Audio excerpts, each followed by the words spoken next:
Hello there, everybody. Welcome, welcome. My name is Ariel. I am the Sassy Dragon, and welcome to all my little dragons out there. I am back with another perfume review, and this weekend especially, I started thinking a lot about Thierry Mugler's famous 1992 creation, Angel. A big reason I started thinking about this one again is partly because I received an order from Dossier, and they do, inspired by fragrances that are smell-alikes, basically. And I got a couple different things from them. I'd heard really good things about them. And I got their dupe for Angel. It smells really, really good. And so I'm going to do a little bit of a side-by-side test out on that. But of course, I went back to my original little bottles of Angel that I have had. Absolutely, this is one of the most incredible perfumes ever made, whether you love it or hate it, and it's usually one or the other because it is a famously polarizing fragrance. It is, to this day, in my opinion, one of the biggest masterpieces ever put into the mainstream marketplace of a perfume because it did some different groundbreaking things. You could say number one, it really put gourmands on the map in a very, very firm way, even though we'd had perfumes that included those foodie, sweet, edible kind of notes in them before. None of them ever, I don't know, there might be some that were also really well received, but I think Angel was probably one of the first to get a really, really huge reception. Back in 1992, I was a little 15-year-old dragon, and I tell you, I loved the bottles. I was crazy about the way that it looked, because who wouldn't? I mean, it had these sparkly, pretty silver blue, and I was all into things that were silver and blue and celestial. I put on my little starry crown for this particular review. I printed out one of the, ads, and there's so many beautiful ads out there from the Angel campaigns throughout the years. It is just such a gorgeous marketing campaign. I mean, there's just no getting around it that has a lot to do with the way that we're attracted to scents or perfumes or bottles to get us to smell it in the first place, right? But I remember as a teenager, I did not like it. To me, 15 years old, my nose was definitely not very sophisticated at that point, and it just was heavy, it was overbearing. I was like, why do people like this? What in the world? Right? I was probably spraying it too heavy when I tested it out. That's a big no-no with Angel, and it just did not hit. So I just, I walked right on by that thing on over to the Davidoff Cool Water. I know, cringe, but that's where I went because that's what I liked. That kind of stuff, cool, light, aquatic, airy. That was what I was into at that point. So it took quite a long time for me to appreciate, the genius of Angel, must I say. I have not bought a full-size bottle of this in a minute. I just have these little guys, these little starry bottles, and I don't know what the situation or story is now that L'Oreal now is in production of Mugler fragrances. I did a review and, comparison between the old and the new Alien. And that was a really interesting video, and I talked about that because there are major differences in the new Alien versus the old. And I will say one of the big things about Alien, and it may be true of Angel as well, post it below in the comments if you have your own, thoughts about this, is that I can tell that it's an old bottle of Angel or an older bottle because that blue liquid starts to turn a little bit brown. That doesn't mean your perfume has gone bad, by the way, if you do have an older bottle of Angel. It just means that those natural ingredients, they're breaking down a little bit, they're aging a little bit. It just makes them even nicer. So definitely there's nothing wrong with your perfume. It just means that it has really good, oils and really good, ingredients in there that's causing that to actually break down a little bit. A lot of perfumes will change color a little bit as they oxidize, as they age. Keeping them out of the sun can help, but I've always noticed that Angel tends to do this. And it doesn't change the fragrance really at all.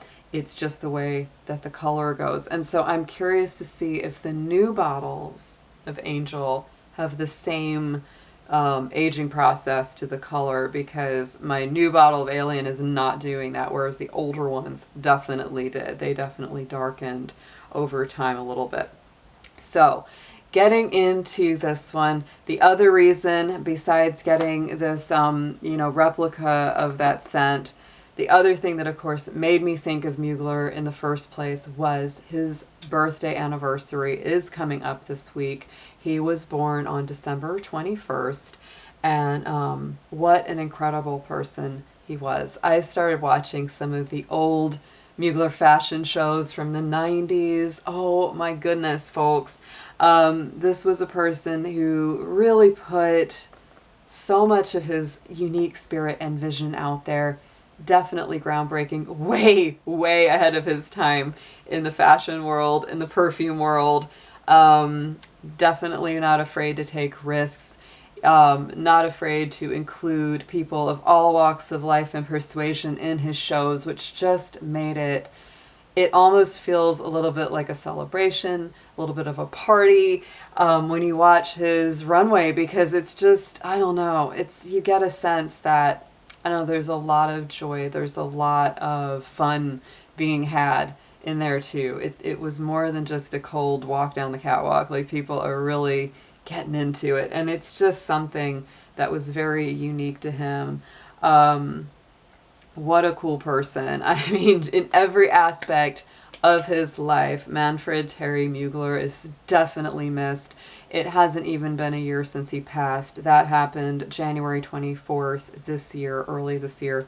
And yeah, he's just one that is so unique. And I really would say, that Angel, of all the perfumes he made, was probably the real groundbreaker. Of course, it was the first big one that he produced. And it to me says everything. It is so many things, and like I said, it's a very polarizing fragrance. Some people really truly love it, they're very loyal to it, and other people absolutely hate it. When I was going through the comment section on Angel, some of the hate that this perfume gets kind of blew me away. I was like, wow, it's really over the top. But I think that there's something pretty cool about that even now, 30 years later, people are still so passionately polarized around this fragrance. It really tells you that there's something very interesting about it. And I will say, it is one of those perfumes that doesn't smell like anything else. It is absolutely unique. So this was launched in 1992 by Oliver Cresp and Yves de Chirène. The top notes are cotton candy, coconut cassis, which is also known as black currant. Cassis and black currant are very similar. Melon, jasmine, bergamot, pineapple, and mandarin orange. This thing is full of notes, okay, guys? Middle notes are honey, red berries, blackberry plum, apricot, peach, jasmine, orchid, caraway, nutmeg, rose, and lily of the valley. Base notes, and I would say this is a big one, patchouli. Say it with me. This one is a patchouli bomb. You can definitely smell the patchouli, and if you don't like patchouli in perfume, steer clear of Angel. You won't ever like it if you're not a patchouli person. Chocolate, caramel, vanilla, tonka bean, amber, musk, and sandalwood. That's that very foodie, gourmand dry down in the base, which is very strong in this perfume, if you ask me. Now, I also think it's funny that this was so crammed with notes, because as a teenager in the 90s, let me tell you, there was something weird going on. Our perfumes were either simple notes, like 1 or 2 scents, just a few, or they were throwing everything but the kitchen sink at it. I remember Prescriptive's Calyx, that was like the claim to fame. It was like, we have every freaking note. It was like, there's 30 notes and there's 40 notes. It was like, wow, you get so many notes. It's like a whole song. It's a symphony in this bottle. So it is a little funny that this really does reflect that 90s thing of just throwing as many notes as you can. I would say most of these, for me, are undetectable to my nose. So let's go ahead and get this on my arm so that we can test it out. That's generously. I'm going to put it in my hair and all of that, let it dry down. Because this one's strong when it comes out, especially the older version. Can't speak to the new one. I'm also going to spray a little bit of this Dossier one, because this is a lovely smell-alike. It really is. For those of you, and who of us are not these days, trying to save our pennies, if you are looking for a good, you know, similar scent to Angel, this one really has it. I've smelled it already and I'm like, that's really close, but I'm doing this side by side for the video. So let's go ahead. I'm going to smell the first one, which I just love. Okay, when this first opens, the first spray, for me, my nose, I get such a blast of that like red berry. And for me, it's a very specific red berry. It is like a red currant. And that's a favorite note of mine, especially like in candles and home fragrance, especially around the holidays. There's something about that really nice, tart, bright red currant, red berry. That's really what I get from the very first. There's also something about this that comes across very green and very fresh at the same time when it's first sprayed. And I really love that part of it. I love the beginning of this. I wish it would that part would last a little longer or more strongly throughout, because it doesn't last forever. Once it starts to dry down, that sharp like berry green kind of note in the beginning for me, it mellows out, which is okay, because I will say Angel is a whole journey. Like, you're going to go on a few little, you know, nuanced trips here. So definitely the red berry, the cassis comes out very strong in the beginning. It is sweet, but it's very balanced for me by that very strong earthy patchouli, because that bad boy is in there and you can definitely smell it. And for me, this is where people are going to draw associations and call this a dirty scent, because there is an earthiness to it. I don't associate dirty with like stinky BO kind of stuff. Some people do, and you'll see that in a lot of the negative reviews that people will leave on this perfume. They're like, oh, it smells like BO, it smells like this, it smells like sweaty socks thrown in a well. I mean, it's weird stuff that people have said about this perfume. And I'm like, you really must hate this, because I'm not getting any of that. But what I would say about this, when I think of dirty, I think of actual dirt. Like, there is a soil kind of like that earthy scent to it that's kind of fresh, rainwatery, you know, it's that kind of smell to me.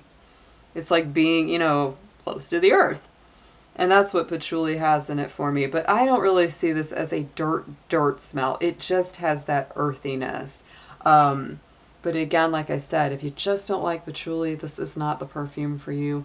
I'm very good friends with patchouli. It does well with my chemistry. It doesn't bother me at all. I just reviewed Chanel's Coco Mademoiselle Intense. That's a very strong patchouli heavy scent, and I personally love it. It's one of my favorite Chanel's. So this is beautiful in the opening. I love that red berry action that's going on in the beginning. And this one, okay, I'm moving over to the Dossier version. And this one, it's not as sharp and sparkly in the beginning. That would be a reason that I still do like the original better than the dupe, because this one, that sharp like green red berry, it's there, but it's not quite as strong. Now, some people that don't like that quite as much and like it a little smoother, a little more mellowed, may like this one better. It's more sweet. I'm definitely already sensing the honey, the chocolate. Definitely got that ambery, you know, energy down in there. It's beautiful sandalwood, tonka bean. It just has such a luscious, rich, dark chocolatey caramel vanilla base. It's so good. I can actually already smell the base coming out in this really nicely. This one's still red berrying it for me. It still has that quite a bit. Yeah, this one stays strong a long time. The original Angel, especially these older bottles, are like boom. I mean, they take a while to dry down. But definitely, I mean, it's like it's got that patchouli. to me, it has two facets of patchouli in this perfume. Part of it is very green and fresh, the more, you know, kind of the herbaceous plant.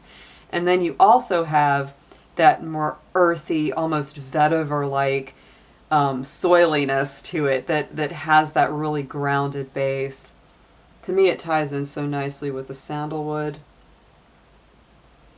And you do get a little bit of spice. You know, I can see where that nutmeg note in here comes into play, because you could almost be confused and say it has cinnamon or something like that in it.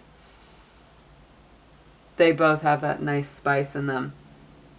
This, so far, the Dossier one smells a little sweeter and less like punchy. Less punchy. The original Angel's a little more punchy.